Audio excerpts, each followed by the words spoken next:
مغرب مكان وباقي مازال مع التاريخ عنده ميعاد جدودنا وسلافنا خلاو باش نفتخروا احنا والأحفاد.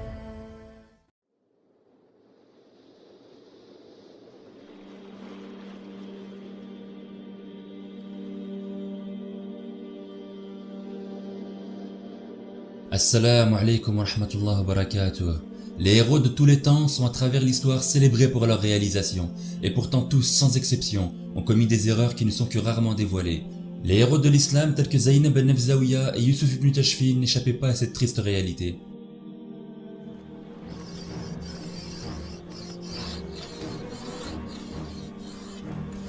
يوسف جاتني رسالة من عمي إبراهيم الجدوب أبو بكر. Une lettre de la plus haute importance annonçant le retour d'Abou Bakr ibn Omar parviendra à Armat. Zaynab se sentira alors menacée par cette nouvelle et elle fera part de son inquiétude à Youssouf. أبو بكر هو الأمير وما عنده حتى شي سبب علاش غادي يهزمني. أنا ما قصرتش من جهدي باش نرفع رايات المرابطين. أبو بكر كنعرفو مزيان، هذاك ولد عمي وقلبه طيب. لا ما يمكنش. Mais alors que ce dernier semblait indifférent à l'annonce de sa femme, l'incertitude commence peu à peu à gagner son esprit. Zaynab profitera de l'hésitation dans les yeux de son mari afin d'exercer une pression sur lui. سير عنده بالجيش، سير محمل هدايا أعتاد الطعام وما تنزلش من العود باش تسلم عليه كيف جرات العادة. Abou Bakr ibn Omar reviendra à Armat après avoir réussi à réunifier les tribus du Sahara. Mais à sa grande surprise, Youssouf viendra à sa rencontre avec l'armée qu'il lui avait laissée peu avant son départ. Nous assistons à un moment crucial où les deux armées almoravides se font face. Zaynab ordonnera à son mari d'intercepter son cousin avant son entrée dans la ville et de lui faire comprendre qu'il doit repartir au Sahara. En faisant cela, il mettra en péril l'unité du califat dont Abou Bakr ibn Omar est le chef légitime. هذيك هدية مني ليك فيها أتات وطعام تعاون بها على قسوات الصحراء. La situation est explosive et une guerre fratricide se profile à l'horizon. Abou Bakr ibn Omar était dans son droit de reprendre le pouvoir par la force. Et tous les savants musulmans l'auraient soutenu, mais il n'en fera rien. Il va dans son infinie sagesse décréter qu'il renonce au pouvoir en le confiant à Yusuf ibn Tashfin. أنا كنتنازلك على إمارة المرابطين ودير ما بجهدك باش تبقى قريب للرعية وحكم ما بين الناس بالعدل والمساواة والله ينجينا الجميع من عذاب النار. Abou Bakr ibn Omar, par cette décision d'une grande noblesse, évita un bain de sang où des musulmans se seraient entretués par la faute de Yusuf ibn Tashfin. Car en plus de la satisfaction d'Allah, il évita à Youssouf le lourd fardeau de la mort de musulmans.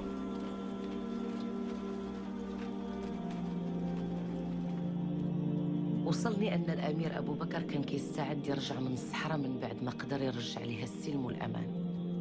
كنت خايفة من نوايا هذا الرجل، كنعرفو مزيان بحكم عشرتي معاه كزوجة. كنت شاكة فيه باغي يسترجع السلطة اللي سلم لولد عمو، وكنت متأكدة أنه كيغير من نجاحنا. وجدت زوجي باش يستقبل ولد عمو بهيبة السلطان، وهذا الشيء اللي دار. يوسف وضح لولد عمو اللي كبر منه في السن أن بلاصتو دابا ولات في الصحراء، وأن المهمة اللي كتسناه هي الوعظ والإرشاد. كان أبو بكر بين خيارين، إما صراع مميت مع ولد عمو أو التراجع. أبو بكر اختار الرجوع للصحراء. Tous les historiens marocains nous donnent cette version de l'histoire, et rares sont ceux qui, comme l'intervenant égyptien, nous donnent une autre interprétation des faits historiques. يعني سبحان الله في دولة حقيقية تتسلل إلى قلب هذا أو ذاك. جيشه كان 100,000 مسلم. الله أكبر. الجيش بتاعه 100,000 مسلم. ولقى إنه أسس مدينة ضخمة جدا اسمها مدينة مراكش. أول مرة تكون موجودة على في التاريخ على ساحل المحيط الأطلنطي. وراح معاه زار مدينة مراكش ولقى المدينة في قبها وفي قصور وفي وزارات وفي شوارع وفي هو جاي يتسلم الحكم. يوسف قال له الحكم تعالى أنت الرئيس. قال له لا أنت أقدر مني على إدارة الأمور. أنا ما قدرتش أعمل كل اللي أنت عملته ده. أنت أقدر مني على إدارة هذه الدولة. لعلها من المرات القليلة جدا في في العالم كله اللي يتنازل قائد عن كل هذا الملك لأنه رأى من هو أكفأ منه في إدارة الأمور. إن شاء الله. سبحان الله. فترك الأمر ليوسف بن تاشفين بمنتهى البساطة وقال له خلاص أنت كمل، أنت تبقى أنت الرئيس، أما أنا فمكاني هو الصحراء. رائع. سبحان الله. رجع لله جل وعلا. كله ده يعني عنده إمكانيات دعوية عالية، وهذا عنده إمكانيات إدارية وسياسية رائعة. خلاص أنت دير الدولة وأنا أروح أشتغل في الدعوة. Bien que Zainab ait sa part de responsabilité dans la désobéissance de Youssouf, le seul grand tort qui pourrait lui être reproché, c'est d'avoir tenté par tous les moyens de sauvegarder les intérêts de son mari, ainsi que sa fidélité absolue à ce dernier. Les routes de nos deux héros sont sur le point d'être séparées. Il est temps pour Youssouf de quitter Marrakech pour une offensive de grande ampleur face aux Marrawa, laissant à sa femme la charge de gouverner Armat. Et c'est avec une grande tristesse qu'ils devront se quitter, mais ce n'est qu'un au revoir. وداعا يا معقل الإخلاص والوفاء، وداعا يا أجمل النساء، وداعا وداعا يا رمز الشهامة، يا عزوة الكرامة، وداعا يا أحسن الرجال. رافقتك السلامة.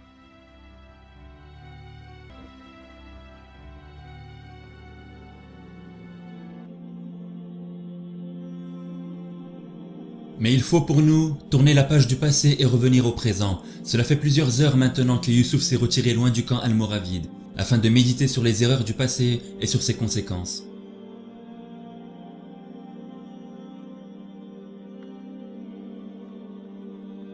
Souvenez-vous la raison de sa tristesse. Un messager s'était présenté à lui avec une terrible nouvelle. La ville de Fès venait d'être reprise par les Marrawa, massacrant toute la garnison morabétaine. Désormais seul, Youssouf ne peut plus compter sur le soutien moral et stratégique d'Abou Bakr ibn Omar. C'est à ce moment qu'un messager venu d'Armat se présente à lui.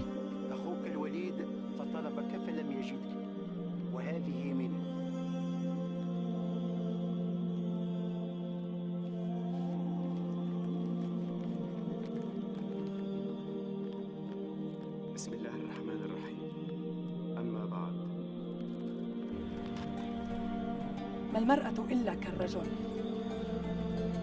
فيهما الغدر وفيهما الوفاء، سواء بسواء. Zainab el-Nefzaouia a pris la terrible défaite des Morabétaines à Fès. Elle savait pertinemment que c'est dans ce genre de moment où Youssouf a le plus besoin de son soutien moral.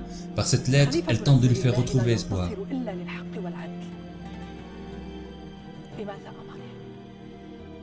لك الوقت الذي تشاء.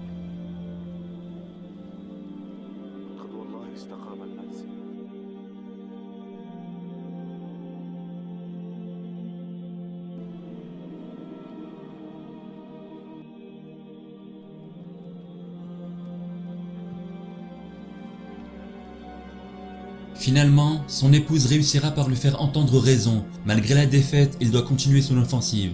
Il retournera au campement almoravide alors que tout le monde était à sa recherche.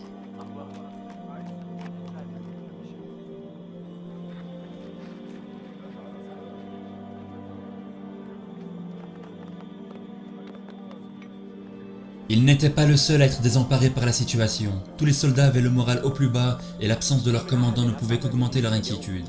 Sa réapparition est un soulagement pour tous les Almoravides.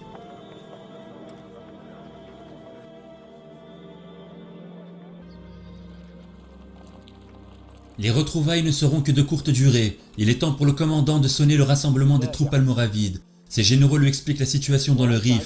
Ils ont réussi à pacifier l'ensemble des tribus hostiles. Ils sont dorénavant prêts à assiéger pour la deuxième fois la ville de Fès. Ils n'attendent maintenant que la permission de se mettre en marche vers le sud.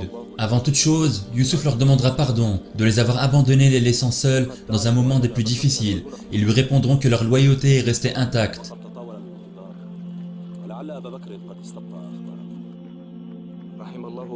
Il a eu beaucoup de temps pour penser la suite des opérations. Il leur demandera de se mettre immédiatement en marche, mais pas pour assiéger la ville. Youssouf a une idée derrière la tête. À Fès, les chefs Marrawa se sont rendus maîtres de la ville et ils savourent leur victoire par des moqueries, se vantant d'avoir fait tuer tous les Almoravides de la ville qui, malgré leur petit nombre, ont préféré mourir en martyrs plutôt que d'abandonner la ville. Mais leurs réjouissances sont sur le point de toucher à leur fin.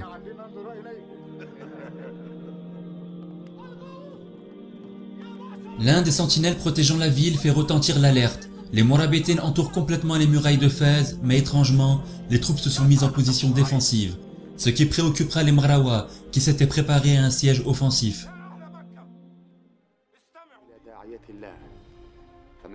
En effet, durant plus de 5 ans, les Mrawa alors retranchés derrière leurs murailles vont subir un embargo sévère de la part du califat. La stratégie de Youssouf était pleine de bon sens, en préservant la vie de ses soldats.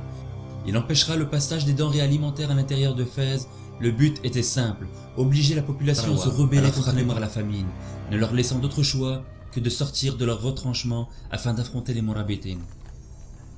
Pour Youssouf, bien plus qu'une bataille, il s'agit avant tout pour lui de faire rendre des comptes à ceux qui ont tué sans aucun jugement le gouverneur qu'il avait nommé peu de temps avant son départ pour le Rif, et c'est sans attendre qu'il sonne la charge.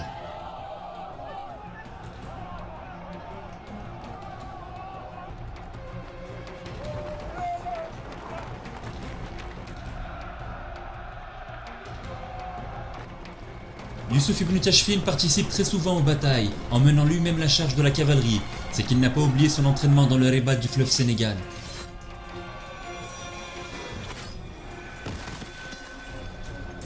Beaucoup de cavaliers désarçonnés de leurs chevaux seraient pris de panique, à l'idée de se retrouver en plein milieu du champ de bataille.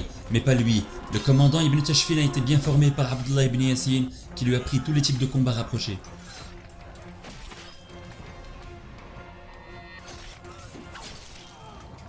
Les Mrawa sont affaiblis par plusieurs années d'embargo. Le désespoir les fera sortir de la ville dans le désert le plus complet, refusant la main tendue de Youssouf qui leur promit la vie sauve en cas de capitulation. Toute l'armée almoravide est déployée, les Mrawa sont encerclés de toutes parts.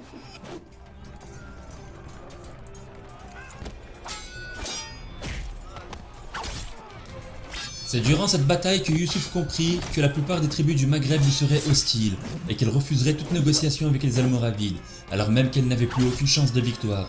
Cette bataille perdue d'avance en était une preuve alarmante. La bataille touche à sa fin. Les Mrawa, voyant la supériorité numérique des Morabitaines, décideront de sonner la retraite. Si l'embargo sur la ville dura plusieurs années, on ne peut pas en dire autant de cette bataille qui fut de courte durée. Les Almoravides remportent une victoire facile et peu de pertes seront à déplorer.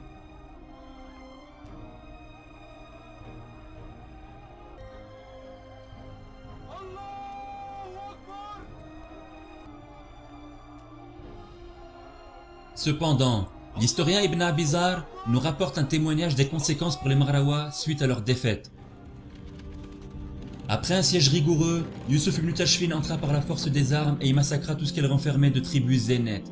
Il en fit un tel carnage que les rues et les places étaient couvertes de cadavres. Plus de 3000 hommes furent mis à mort dans les mosquées d'Al-Qarawiyyin et des Andalous. Les survivants prirent la fuite dans les environs de Tlemcen. Telle fut la seconde prise de Fès par Youssouf ibn Tashfin. Ce massacre peut s'expliquer par le refus des tribus zénètes à déposer les armes, préférant se retrancher dans les mosquées, obligeant les Almoravides à les traquer dans toute la ville et à les combattre à l'intérieur même des mosquées où ils s'étaient enfermés.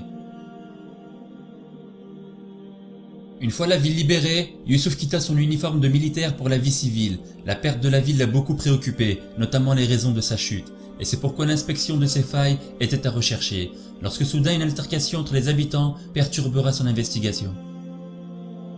Souvenez-vous de l'épisode 5. Lors de l'arrivée massive des réfugiés andalous et kérouanais dans la ville, ces deux populations très différentes ne s'appréciaient guère et entretenaient de l'hostilité entre elles. Alors Youssouf questionna un des habitants sur la raison de l'accrochage. Seulement, la réponse lui fera froid dans le dos.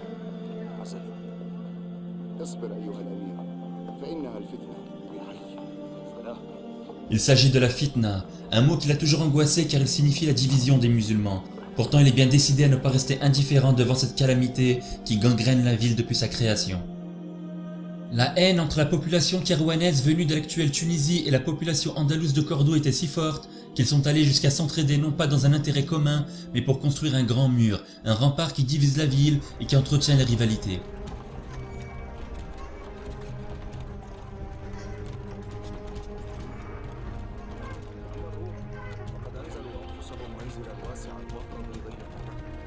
En combattant de la foi digne de ce nom, Youssouf ibn Tashfin a vocation au tawhid, l'unification de tous les musulmans, quelle que soit leur couleur de peau ou l'ethnie. De ce fait, il ne peut tolérer la fitna au sein même du califat. Alors il prendra une décision que nul autre avant lui n'osa prendre.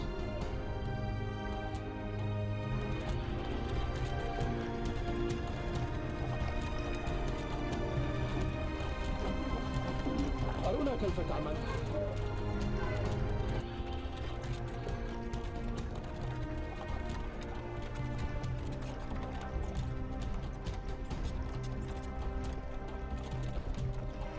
Le général almoravide n'ira pas par 4 chemins, il fera amener des catapultes à l'intérieur même de l'enceinte de la ville. Ses motivations étaient claires, faire abattre les remparts séparant les rives d'Al-Alia de Fès al-Madina.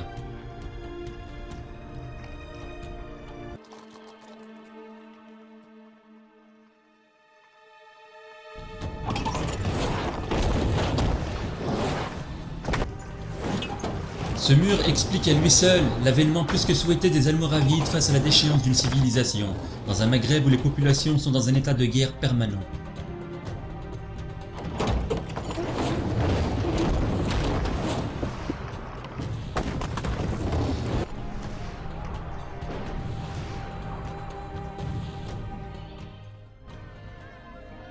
La démolition de ce rempart symbolise l'unité retrouvée des habitants, qui sortent en masse de leurs maisons afin de témoigner de l'aube d'une ère nouvelle, celle d'un âge d'or sans précédent dans l'histoire du Maghreb depuis plusieurs millénaires.